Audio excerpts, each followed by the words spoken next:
ஆனால் ஐடி ஆக்டும் பிஎன்எஸ்ஸையும் இந்த அரசு சர்வாதிகார போக்கோடு பயன்படுத்துவது தான் மேலோங்கி இருக்கிறது அப்படின்ட்டு ஹிந்து வந்து தலையங்கம் எழுதியிருக்கிறார்கள்.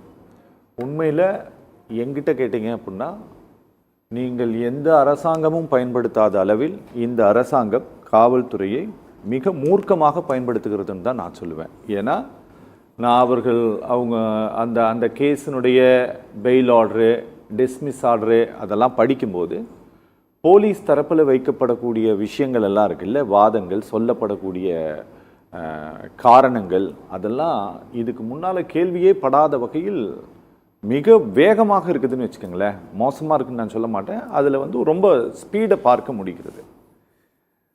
இந்த பேச்சுரிமை, கருத்துரிமை கேள்விக்குறியாக்குகிறது இந்த அரசு அப்படின்ட்டு ஒரு பெரிய முக்கியமான ஒரு நாளிதழ் எழுதியிருக்கக்கூடிய தலையங்கம் குறித்த உங்களுடைய பார்வை. சத்தியம் தொலைக்காட்சி நிறுவனத்திற்கு நெறியாளர் அரவிந்தாக்ஷன் அவர்களுக்கு, அதே போலவே என்னுடைய சக பங்கேற்பாளர்களுக்கு, தொழில்நுட்ப கலைஞர்களுக்கு என்னுடைய பணிவான மாலை வணக்கம். அதாவது கருத்துரிமை, பேச்சுரிமை அதெல்லாம் நம்ம மறுக்கலை. அரசியல் சட்டத்தோட 19வது அரசியல் சட்டத்தினுடைய 19வது பிரிவு 1 நினைக்கிறேன். அதன்படி வந்து பேச்சுரிமை, கருத்துரிமை அதெல்லாம் இருக்குது. எல்லாமே ஒரு வரம்புகளுக்கு உட்பட்டிருக்கணும். இன்னைக்கு டிபேட்டில் நம்ம பேசக்கூடிய இந்த வழக்கு தொடர்புடைய அனிதா ராதாகிருஷ்ணன் ஆகட்டும் அல்லது திரு மார்க்கண்டேயன் ஆகட்டும், அவங்க 2 பேரில் அனிதா ராதாகிருஷ்ணன் முன்னாள் அமைச்சர், 7 முறை சட்டமன்ற உறுப்பினர். மார்க்கண்டேயன் 3வது முறை வெற்றி பெற்றிருக்கார். 2 முறை சேர்மனாக இருந்தவர், ஒரு சமூகத்தில் மதிக்க தகுந்த இடத்துல இருக்கிறவர். அவர் பொது வெளியில் முதலமைச்சரை நீ சட்டமன்றத்துக்கு வா, உன்னை முதுக எலும்பு ஒடிக்காம விட மாட்டேன், இப்படி வந்து ஒரு வன்மையான வார்த்தையை பொது வெளியில பப்ளிக் மீட்டிங்ல பேசுறாரு. அதுக்கு ரெக்கார்டு இருக்கு. ஓகே, சொல்லப்படுகிறது, நம்பப்படுகிறது, பேசப்படுகிறது சொல்லி எஸ்கேப் ஆகல. அவர் வெளிப்படையாவே வந்து வா சட்டமன்றத்துக்கு, நாங்க என்ன விவரம் தெரியாதவங்க பேடிப்பயகன் நினைக்கியா அப்படின்லாம் ரொம்ப கடுமையா ஒருமையில பேசுறாரு. அது பேசியிருக்க கூடாது. சரி, ஏன்னா ஒரு சட்டமன்ற உறுப்பினர். சரி, நீங்க பொதுவாக குற்றவியல் சட்டங்களில் கூட, பழைய ஐபிசி இந்திய தண்டனை சட்டத்தில் கூட 506 Part 1 Part 2 உண்டு. அதில் கூட கடுமையான வார்த்தைகளால் வன்மத்தை கொட்டும் போது 506 Part 1 வந்துடும். நான் வீட்டில் போய் அருவாள் எடுத்து உன்னை வெட்டாம விட மாட்டேன் சொன்னால் 506 Part 2 வந்துடும். ஒருவேளை சின்ன ஆயுதங்களை பயன்படுத்தி அவரை கொல்ல முயற்சிக்கிறார் அப்படிங்கிற மாதிரி வந்ததுன்னா 307 வந்துடும். இவர் வார்த்தைகளால் மிக கடுமையான வார்த்தைகளை பிரயோகப்படுத்துறது வெளிப்படையா எல்லாருக்கும் தெரிஞ்ச விஷயம். அண்ணன் ராஜசேகர் அவங்க கூட சொன்னாங்க, ஒரு எஃப்ஐஆர் போடணுமா போட வேண்டாமா அப்படிங்கிறதெல்லாம் வந்து போலீஸ் ஆஃபீஸருடைய ப்ரொவாகட்டிவ் அப்படின்னு சொன்னார். ரிமாண்ட் பண்ணுறது கூட மேஜிஸ்ட்ரேட்டுடைய டிஸ்கிரிப்ஷன், அவருடைய ப்ரொவாகட்டிவ். இதில் 2லையுமே நான் மறுக்கிறேன். ஏன்னு கேட்டிங்கன்னா, ஒரு பொது வெளியில் மாண்புமிகு முதலமைச்சரை வந்து, நான் தாவேகா உறுப்பினர் கிடையாது, ஆதரவாளரும் கிடையாது, நண்பர் மதிவாணனுக்கு சொல்கிறேன். அதனால் ஏன்னு கேட்டிங்கன்னா, ஆனால் மரியாதைக்குரிய மாண்புமிகு முதலமைச்சர் அவர்கள் வந்து அந்த பதவியில் இருக்காரு. அவரை நீங்கள் இவ்வளவு கடுமையாக விமர்சிக்க வேண்டிய அளவிற்கு அவரால் இந்த நாட்டில் என்ன பாதிப்பு ஏற்பட்டிருக்கு, நீங்கள் இஷ்யூவை பேசுங்க. அவரால் பொருளாதார பாதிப்பு ஏற்பட்டு விட்டது. அவர் வந்து இல்லை இன்றைய அரசு லஞ்ச புகாரில் இவ்வளவு அளவு லஞ்சம் வாங்கியதாக குற்றச்சாட்டு இருக்கிறது, அப்படிலாம் பேசுங்க, அது வேற விஷயம். அதுக்கே கூட ஆதாரம் வேணும், ஆதாரங்களோ ஆவணங்களோ சாட்சியங்கள் வேணும். ஆனா இவர் ரொம்ப கடுமையா வேணும், எந்த ஆதாரமும் இல்லாம எந்த சாட்சியுமே இல்லாம கரூர்ல வந்து சதி நடந்தது, சூழ்ச்சி நடந்ததுன்னு சொல்லலாம் ஒரு முதலமைச்சர். ஒரு சின்ன விஷயம் ஒண்ணு கேளுங்களேன். நான் இன்னும் ஒண்ணு கேட்டீங்கன்னா, அந்த வழக்கு கூட வந்து சிபிஐல பெண்டிங் இருக்கு, இன்வெஸ்டிகேஷன். இப்ப நீங்க சொன்னீங்கல்ல, எதை சொல்லணும்னாலும் ஆதாரம் வேணும், சாட்சி வேணும்ட்டு. ஆனா ஒரு சீஃப் மினிஸ்டர் வந்து விஜய் வந்து சொல்லலாம் இது சதி சூழ்ச்சின்னு கன்க்ளூட் பண்ணலாம் கேஸ. இல்ல, அவர் பண்ணலாம். ஒரு விஷயம் என்னன்னு கேட்டீங்கன்னா, சதி இருந்ததாக சொல்லுகிறார்கள். சதி அப்படியெல்லாம் சொல்லல, இல்ல சதி சூழ்ச்சின்னு தான் சொன்னாரு. அதுக்கு தாவேக்காரங்க பதில் சொல்லுவாங்க. ஏன்னா அதுக்கு வரல. நான் என்ன சொல்றேன்னா, இந்த இன்னைக்கு இருக்க டிபேட் பாருங்களேன், நான் உங்களுக்கு ஒண்ணு சொல்றேன். நீங்க சிஏஏ ப்ரொடெஸ்ட் வந்து டெல்லியில நடந்துட்டு இருந்தது. ஆமா, அப்போ மரியாதைக்குரிய மத்திய அமைச்சர் தர்மேந்திர அனுராக் தாக்கூர் வந்து என்ன பண்ணாரு அப்படின்னா, கோலி மாரோ அப்படின்னாரு, எல்லாத்தையும் சுட்டு கொல்லுங்கன்னாரு. நீங்க 2020 வந்து இந்த கொரோனா வந்தபோது அப்போ ஒரு குறிப்பிட்ட சில வந்து நீங்க இங்க வந்து மத கூட்டத்துக்காக வந்தவர்கள் தான் இதை பரப்பினாங்கன்னு சொல்லிட்டு இந்தியா முழுவதும் அது ஒரு பெரிய பிரச்சாரமாக முன்னெடுக்கப்பட்டது. அப்போ நார்த்தில் இருக்கக்கூடிய நார்த் ஈஸ்டில் இருக்கக்கூடிய சில மினிஸ்டர்ஸ் எல்லாம் என்ன பண்ணாங்க அப்படின்னா, இந்த தொப்பி போட்டிருக்கிறவனெல்லாம் பார்த்த உடனே சுட்டு கொள்ளுங்க அப்படின்னாங்க.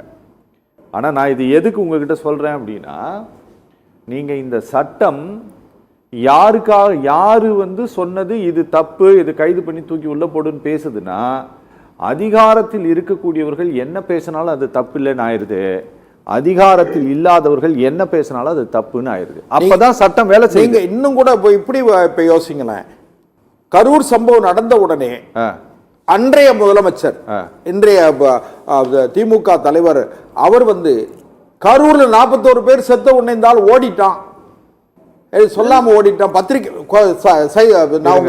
அவர் எங்கேயுமே சொல்லலையா? இல்லண்ணே, நீங்க அவரு கரூர்ல நிக்காம ஓடினவன் தானே இவன் அப்படின்லாம் பேசினாங்க. திமுகவை சார்ந்த எல்லோரும் பேசியது கரூரில் நிற்காமல் ஓடியவன், கரூர்ல பத்திரிகையாளர் சந்திக்கல, இறந்தவர்கள் வீட்டுல துக்கம் கேட்கல அப்படின்னு சொல்லி ஓடிட்டான் அப்படின்னு சொல்லி எல்லாம் கடுமையான விமர்சனம் பண்ணியிருக்காங்க. அதை விட முக்கியம், செந்தில் பாலாஜி கைது செய்யப்பட்டு அவர் வந்து சிறையில் இருக்கும்போது கூட முதலமைச்சர் அன்றைய முதலமைச்சர் மிக கடுமையான வார்த்தைகளால விமர்சனம் பண்ணாரு. இந்த டிவியில இதுலயே கூட காணொலியில பேசினாரு முதலமைச்சரை, அன்றைய முதலமைச்சரே அவங்க சிபிஐ பார்த்து பேசினாரு, மத்திய அரசாங்கம் என்போர்ஸ்மெண்ட் டைரக்டரேட் பார்த்து பேசினாரு, மத்திய அரசையே கடுமையா விமர்சனம் பண்ணாரு.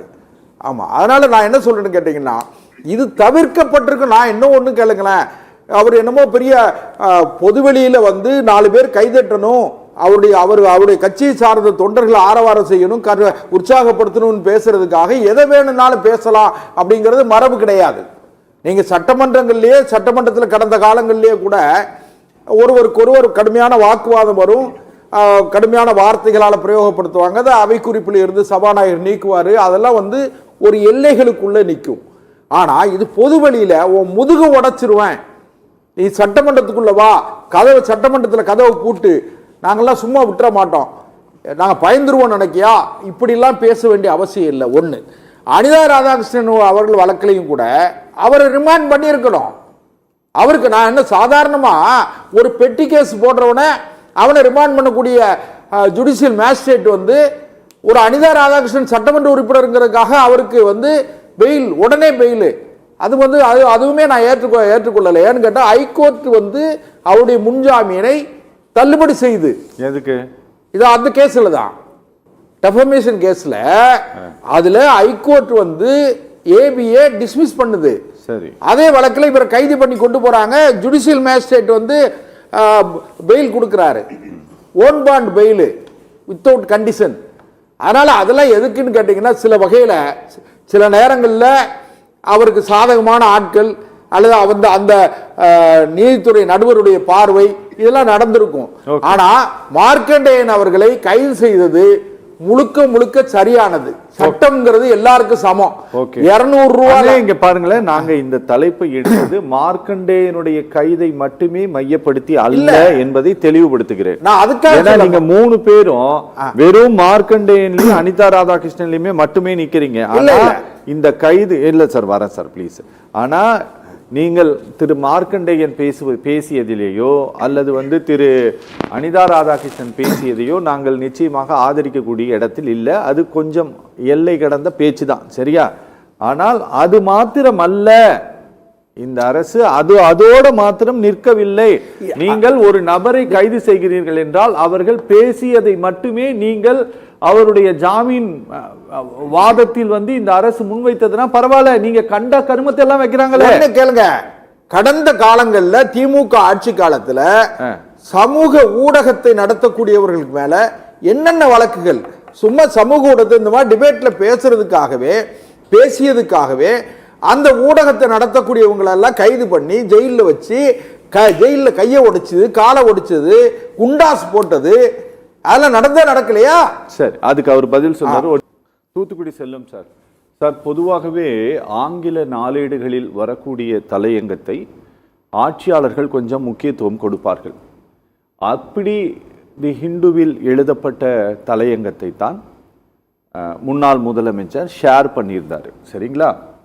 அதற்கு இந்த அரசு எப்படி ரியாக்ட் பண்ணுது அப்படின்னு நம்ம பார்த்தோம்னா, இதற்கு முன்பு எப்போதும் இல்லாத வகையில் ரியாக்ட் பண்ணியிருக்காங்க. எப்படின்னா, நான் பாருங்க, டிவிகேவினுடைய ஐடி விங் போட்டிருக்கக்கூடிய முதல் பேராவை மட்டும் நான் படிக்கிறேன்.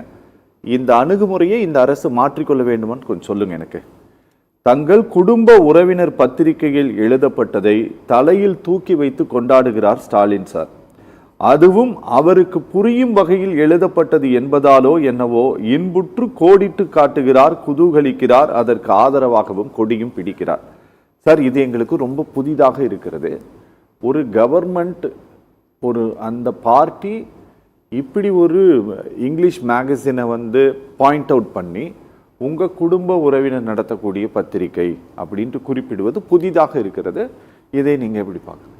இதில் எனக்கு ஆச்சரியமா இல்லை. நீங்கள் நான் இந்து பத்திரிகையை வந்து காலங்காலமாகவே இந்து பத்திரிகை ஒரு குறிப்பிட்ட காலமாக மரியாதைக்குரிய ஹிந்து ராம் அவர்கள் வந்து யாரோட நெருக்கமாக இருக்காருங்கிறது எல்லாருக்கும் தெரியும்.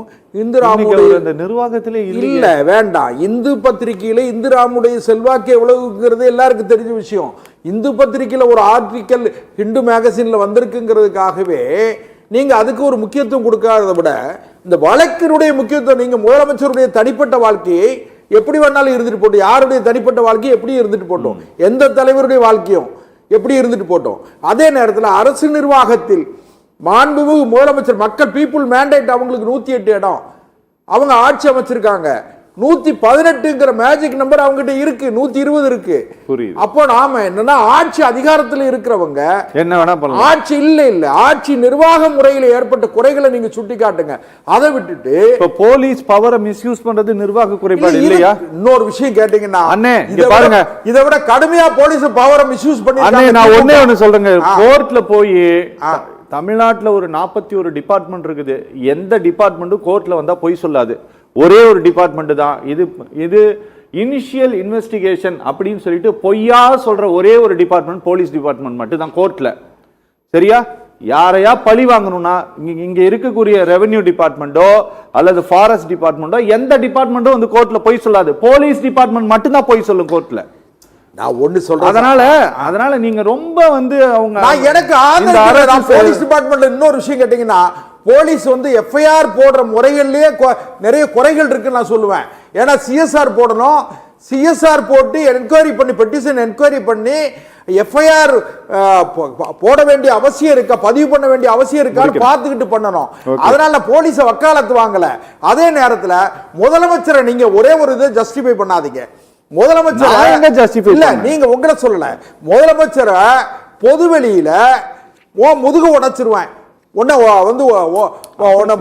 இது பண்ணிட்டு ரொம்ப தரக்குறைவான வார்த்தைகளால, மிரட்டுற வார்த்தைகளால ஒரு சட்டமன்ற உறுப்பினர் பேசுனதை நம்ம நியாயப்படுத்த முடியாது. நியாயப்படுத்தவில்லை, இல்ல நியாயப்படுத்தல. இது எதிர்காலத்துல எந்த கட்சிக்காரரை பற்றியும் தனிப்பட்ட முறையில வன்முறையை தூண்டுற வகையில பேசினா அவர்கள் கைது செய்யப்பட வேண்டும், நீதிமன்ற காவலுக்கு அனுப்பப்படணும்.